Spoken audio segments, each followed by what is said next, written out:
Okay, my good people. So where I left off at, um, I started having all these gifts.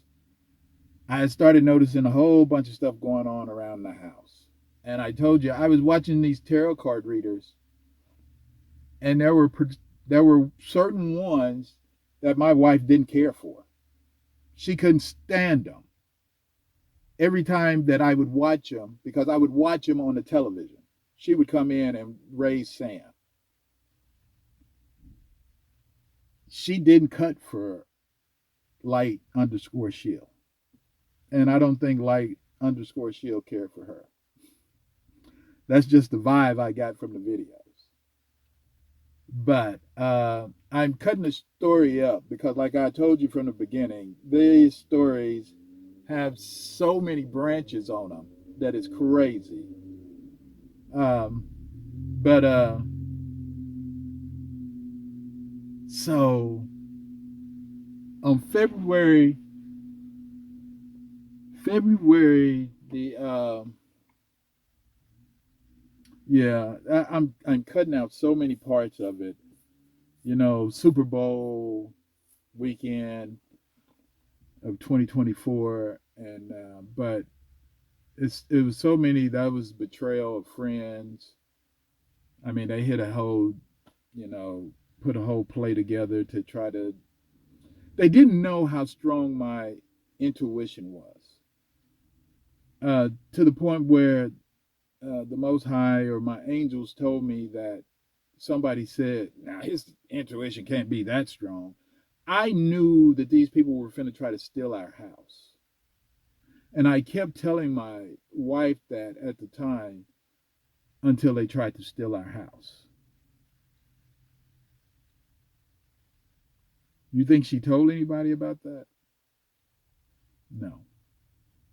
And I just couldn't understand the great things that were happening in my life she shared with no one.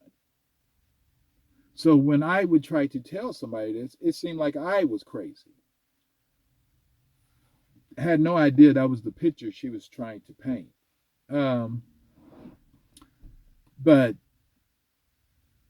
January 20th, I told her I was leaving. At that point, I knew it was a whole bunch of stuff going on that I couldn't explain, and I had a inkling that she was doing black magic on me. I couldn't prove it, but I felt like she was. Well, from January 20th to February the 28th, I'm trying to figure out, thinking, not wanting to believe that she was doing black magic on me, had no idea what black magic really was. I just didn't feel right in that house. It was times I would leave and I would feel better, and I would step back in the house and I wouldn't feel as good. And I couldn't explain that. Naive, I guess you could say, knew about voodoo from Louisiana, whatnot, but had no clue that people was practicing this as close as it was to me.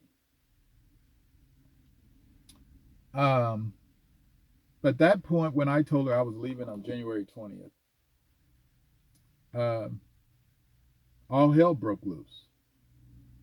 All kinds of black magic was thrown my way. That was when my soul was potentially tried to be taken from me 3 different times. Headaches, instant dehydration. Uh, the last time was February the 27th when I woke up. Well, the first time I woke up, the first time in between January 20th and February the 28th, the first time that she attempted, I say she attempted, the first time that it felt like someone tried to take my soul, I woke up and I was just dead tired. I was completely drained, and I lay back down and I went right back to sleep. The second time I woke up, it was a little bit worse. And I went to lay back down, and my dogs wouldn't let me. Both of my dogs start clawing on me, wouldn't let me lay back down, start pulling on me. I had seen a video where it said if you were out of energy, go get sunlight. So I went to the backyard, and the sun was out that morning, and I felt a little bit better. Came back in and finished my day or whatnot. The last time that it happened, it was February the 27th. Now, a whole bunch of other stuff was happening. I was cooking meals and nobody was eating them but me. Um, and I would start getting these knots on me, like, and it was pushing out stuff, these knots. But I had these bumps before, and it would be hard bumps, and black stuff would come out of them, not knowing that was my DNA pushing out poison. I come to find out that I had self-healing DNA. I had been poisoned I don't know how many times, but I was particular meals would come home or stuff that I was looking up, and then the stuff that I needed to make meals would just appear, or I would say what I need, and she would go to the store and bring it back, and no one else would eat it, or I would, or me and my daughter would eat it.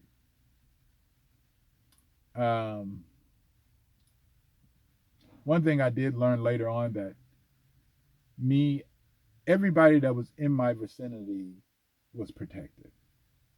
I remember once all this stuff started happening, I would say a prayer over my house. Um,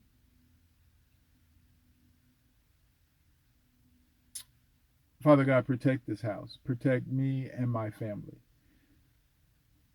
Keep us from hurt, harm, or danger. Anyone that attempts to bring us hurt, harm, or danger, let it bounce off us and return to them tenfold. Thank you, because I know it's already done. And one day, one morning,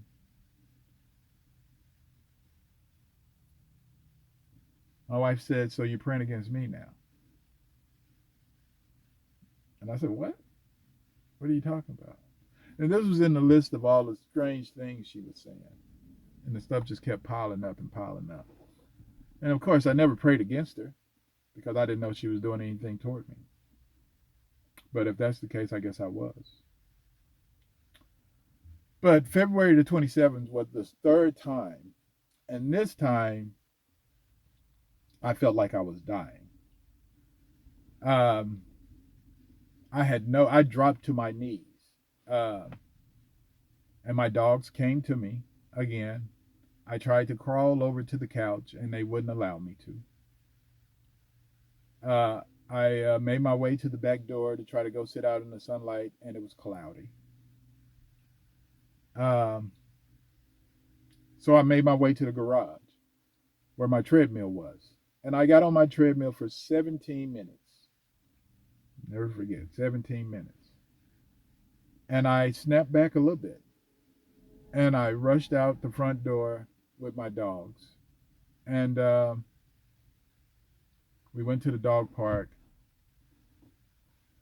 and we passed her on our way out. I didn't stop or say anything to her. I just kept on going. I called my brother and my sister, and I had them on conference call, and I told them what had happened. They were like, "What are you going to do? What are you going to do?" And I said, "I don't know. I don't know." And went out there, was in the sunlight for a little bit at the dog park because it wasn't that close to the house. It was just cloudy always over my house. Got back to the house. As soon as I got in the house, I damn near forgot about it. Damn near forgot about everything that had happened.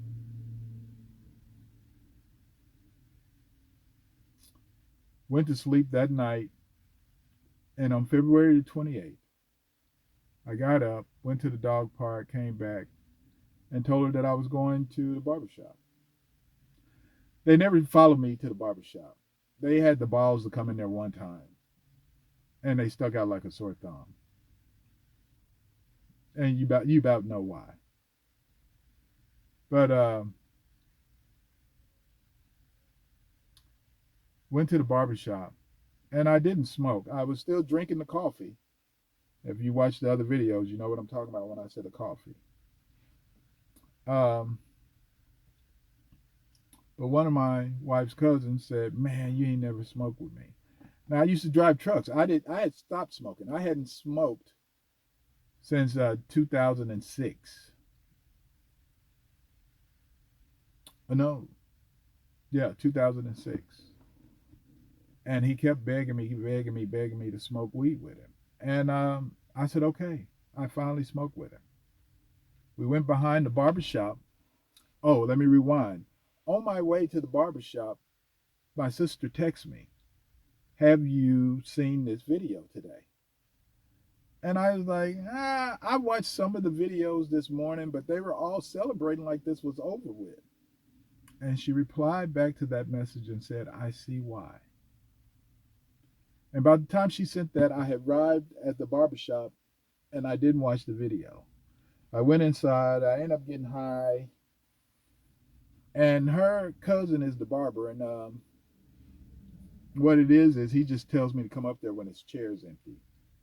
I don't have to set an appointment. So when I went outside and smoked, and when I came back in, his next appointment had showed up. So I sat down, waiting on him to get finished. And as I was sitting there, the Most High said, "Leave." As clear as you can hear my voice right now. He said, "Leave."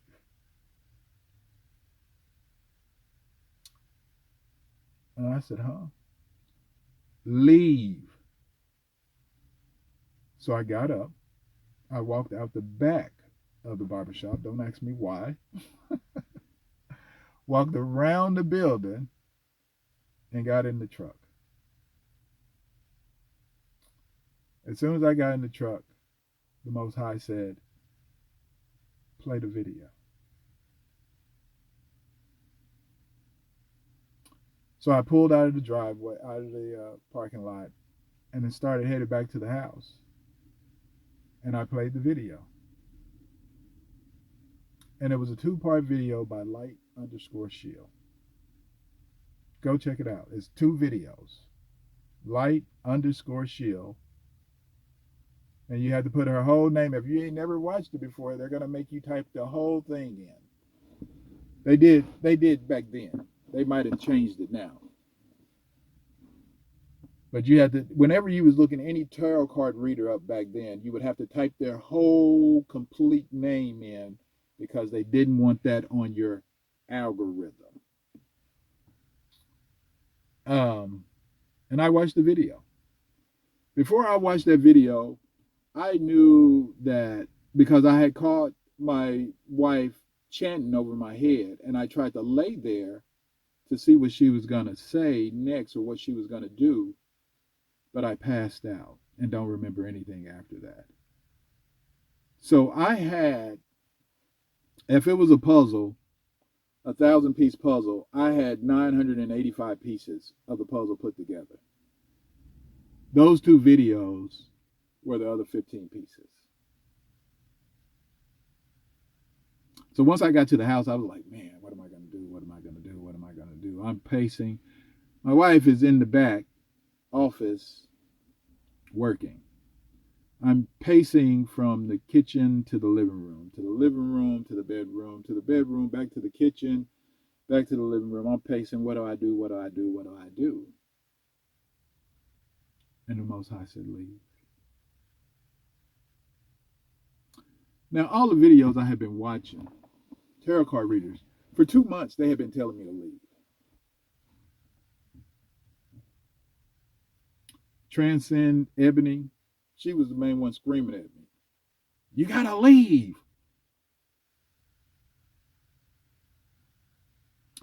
Everybody that was telling me to leave didn't say nothing about my daughter. You remember the one that looks like me? The one I could smell pee 2 rooms away? I knew things were bad, and I was standing in front of that train with my daughter tied to the track.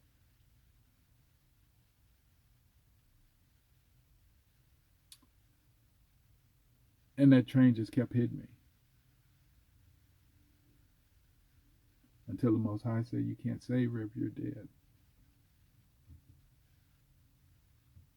You have to leave. And he had told me a couple days before, if you don't leave, I'm going to make you leave. And he made me leave. That was the hardest thing I did ever, to leave her with him. At the time, my faith wasn't as strong as it is now. I cried for the rest of the day, damn near. I mean, I went back to the barbershop and got a haircut until one of her cousins told me that he had called her and told her that I was there. So I knew I couldn't trust him. So I ended up leaving the barbershop. And a friend, at least I thought was a friend, put me up in a hotel room because I only had $4 to my name. $4.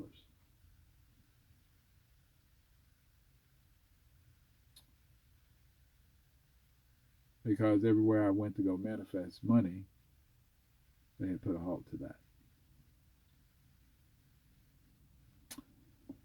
So the journey begins, man.